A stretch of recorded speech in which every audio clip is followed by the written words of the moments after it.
Hey there, thank you for clicking this video. My name is Anthony Romano, and today I'm going to talk about whether or not keto is a restrictive diet. I personally don't think it is, and I do it because I always thought it was the least restrictive diet, but I'll get into that and explain a lot of the common questions and critiques.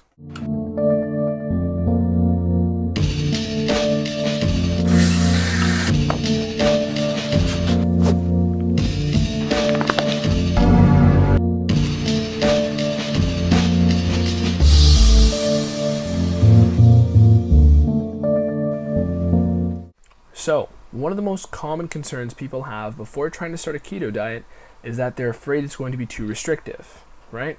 They're afraid they're going to have these cravings that they're not able to capitalize on. They're afraid they're going to be cutting out their favorite foods and missing their favorite flavors. And I totally get that. You know, keto is one of the only diets where you cut out an entire macronutrient, being carbs. It's not an essential macronutrient like fat and protein, but it still is an entire macronutrient. And one of the reasons, it's funny because the main reason I always did keto for the past 7 years is because I felt it was the least restrictive fat loss diet I had ever done. You know, I have been into bodybuilding for a while now, and I've done the macro diets, I've done if it fits your macros, any carb approach, any moderate carb approach, carb cycling, you know, and all of those things never cut it for me until I started doing keto more effectively. And I know you might be thinking this sounds crazy, right? If you're somebody who's done keto before and you're watching this video, then you're definitely going to get what I'm saying. But if you've never experienced keto before, this is going to sound very strange to you, and it's going to sound like I'm pulling these things out of my ass, okay?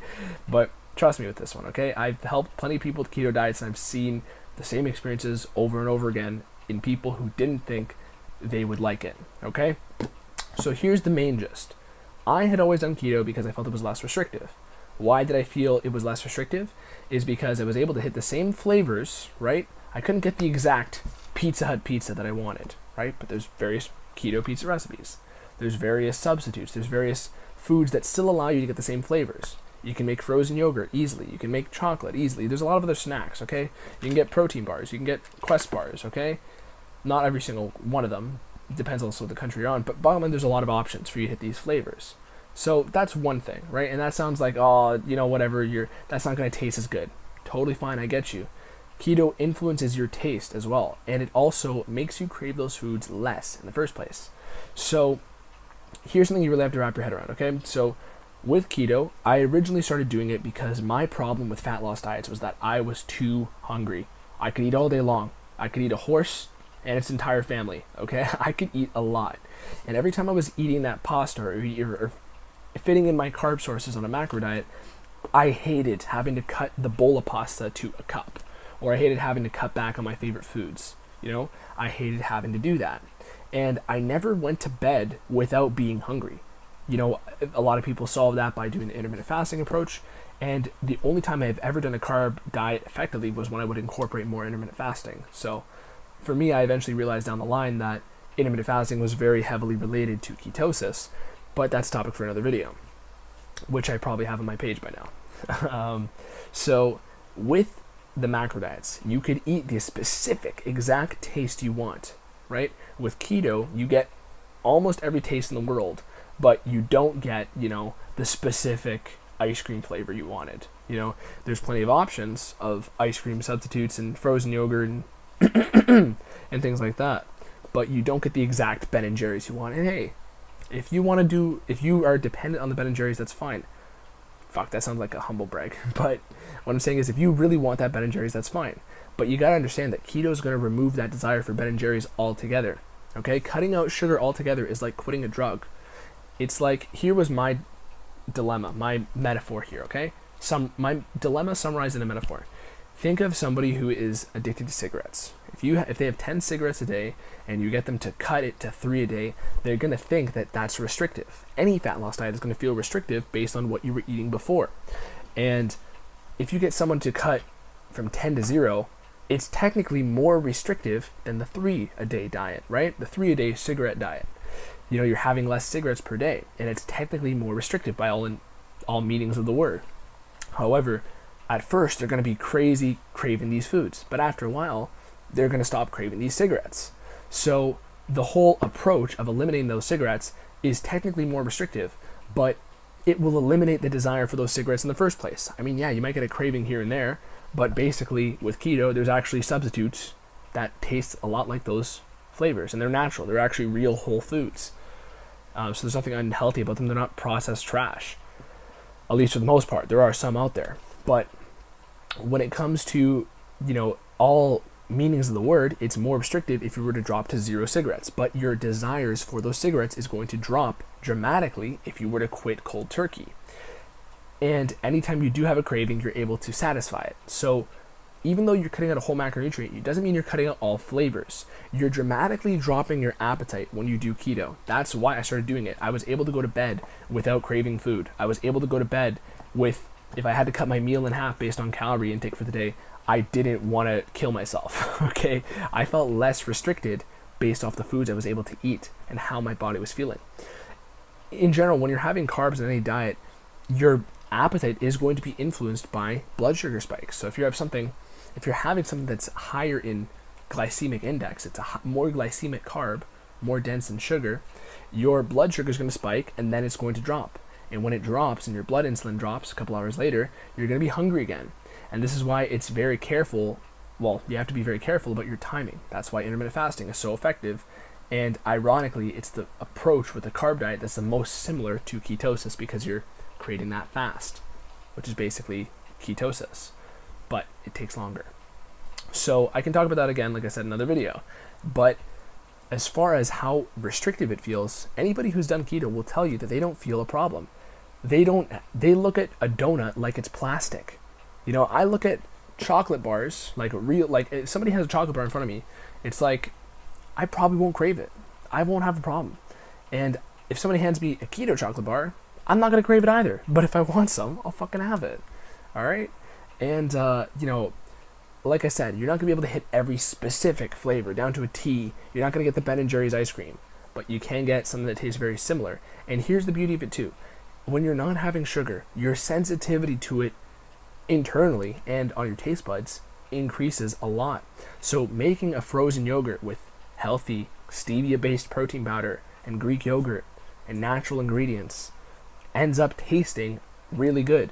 And that might sound hard for you to believe, but literally in your brain, you're more sensitive, your dopamine and reward pathways are more sensitive to these tastes because you haven't had them from real sugar that's going to increase your blood sugar the way it was never meant to occur in a human body. So these things are going to taste more rewarding, and they're going to come from healthier sources, less processed trash Twinkie sources, okay? Restriction wise, yes, at first it's going to be crazy. You're not going to like that for the first 3 days, but after 3 days, you're adapted and your appetite is no longer out of your control. You're in the driver's seat. So again, this may sound wacky to you. If you're someone who's done keto, then I don't need to prove it to you. But I just want the people like yourself, if you're somebody who has never done keto before and you're kind of hesitant, just know that if you're going to do any fat loss diet, it's always going to feel restrictive at first. Same thing as that cigarette addiction. It ties hand in hand with the sugar addiction, technically. Because that's what we all are. If we're having carbs every day, our body has some sort of withdrawal symptom from it. Cutting any sort of fat loss diet, is going to feel restrictive at first. But I would rather do the one that diminishes how restrictive it feels over time. That after every week passes by, you start craving things less and less and less. It's like the diet gets easier the longer you do it. And also, you're able to incorporate carbs more effectively after you're on the diet for a longer amount of time. When you get fat adapted on keto, you get better at using carbs. I've had plenty of servings of, when I'm eating sushi at restaurants, I'll normally go for the sashimi, so just the meat. And there's plenty of times that when I've been doing keto for longer than a month, which I'm fat adapted anyways, I'll start having a couple pieces of the rice, and I'm not going to go to bed craving. I can have little bits of carbs here and there, and your body is not only more effective at burning fat, but it's more effective at using those carbs. So in general, any sort of sweet is going to taste better. Your sensitivity to sweets is going to taste just as good as the Ben & Jerry's, right? You're not going to crave it. You're going to look at Ben & Jerry's like it's plastic, I'm telling you. And restriction-wise, you're never going to go to bed hungry. You're able to hit every single flavor on your tongue, every single flavor on the palate. But at the same time, you're doing it from sources that aren't going to put your hunger on this roller coaster. Because for me, hunger was always the issue. If you're somebody who has no problem cutting that bowl of pasta to half, even when you're towards the 10% body fat mark on a fat loss diet, when you're trying to get really shredded and you really have to drop those carbs low, because it's inevitable. Any fat loss diet, you're gonna have to drive the carbs lower and lower. People just want it. I always tell people, if you're gonna diet with carbs or jump all the way. Don't go in between, because that's no man's land. You either want to diet with your carbs and you don't want to deplete your body of its energy source, or you want to make the jump to full keto, which I prefer and I think is a more optimal fat loss diet. So overall, do I feel it's more restrictive?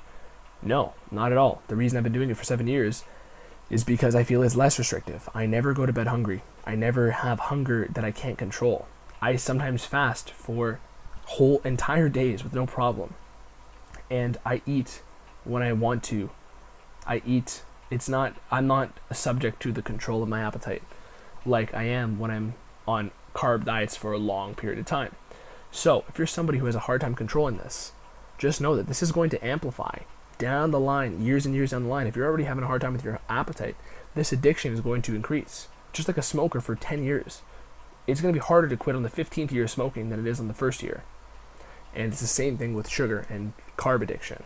So, carbs inherently are not bad. It's just that most of the sources we get are typically of the processed and shittier variety, okay? But in general, is keto a restrictive diet? I say no. And technically, yeah, it restricts carbohydrates, but they're not entirely necessary. Your body can make carbs, and it'll make your body's ability to use carbs more effective. So, I personally think the most balanced diet is to do keto, and then from there, if you want to have carbs here and there, go for it. But again, more advanced topic, I'll talk about that in another video. But that's personally my favorite way to diet, is I get keto, and then every now and then, if I want a carb meal, I can do it. And that's the beauty of it. You still get the moderation that you want. It's just that you're in much more control of your appetite, and you're never going to bed feeling like you want to tear the walls down. Okay, so hopefully this video gave you some clarity. Click some of my links in the description. I have a 60-day keto transformation challenge as well, where you can win some prizes if you want to enter. It's free. I have a small page. You have a very good chance of winning. I also have an Instagram you can follow, and you can also click my subscribe button and notification bell. I will answer any single question you have, so comment it, even if you want to chirp me or critique me, okay? I will answer it as long as you're legit and you're serious. I will answer you and give my best to help, spread the knowledge and spread the experimentation with keto dieting. So thank you very much for watching. My name is Anthony Romano. Peace.